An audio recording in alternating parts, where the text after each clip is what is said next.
ভাইয়া এভাবে আর কতদিন বাসার বাইরে থাকবা? জানোই তো আব্বু একটু রাগী মানুষ, রাগ করে যা তা বলে। চলো এখন বাসায় চলো। তোরে আমি বলছি না আর কোনোদিন আমি বাসায় যাব না, তারপরেও বারবার কেন আসিস তুই? না আসলে তুমি যে আর কোনোদিন বাসায় যাবে না এটা শুনতে আমার খুব ভালো লাগে।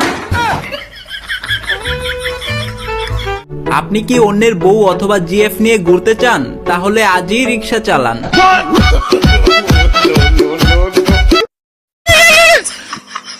হ্যালো আব্বা। ভালো আছে, বিয়ে করে এলা। তাহলে আমি আগামী সপ্তাহে বাইতে ঘুরি। বাইতে কি করবি? মোবাইলে বিয়ে করে 1 বছর পরে ছুটিয়া পয়সা লইয়া। না না না, আমি মোবাইলে বিয়ে করতাম না। মোবাইলে বিয়ে করা আর গুগলে ছবি দেওয়া সমান কথা। কিছুদিন পরে তো বাইতে আমি হই। না না না, তাহলে বিয়ে করতাম না।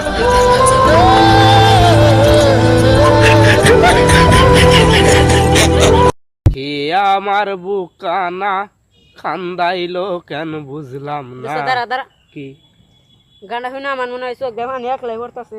তাহলে শুন গানটা। বলছেন পাখি আমার বুকানা খান্দাইলো। মন খারাপ করে ছাদের উপরে বয়ে আসলাম, তো পাশে পাশের এক আন্টি কোলে করে একটা বাচ্চা নিয়েছে। বাচ্চায় কান্দা আছে, তো আন্টি বাচ্চার কান্দা থামানোর লেগে আমার দেহা উচিত দেহ পাগল পাগল কান্দো না পাগল।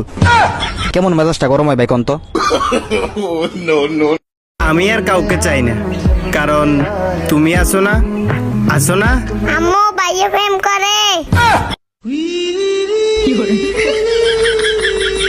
আপনার পোলা একটা চোর। মুখ সামলায় কথা বলেন। মুখ সামলায় কথা বলবো না? আপনার পোলা আমার পোলারে চোর বানাইছে। তাহলে তার চোর বলেন কেন? শিক্ষক বলেন।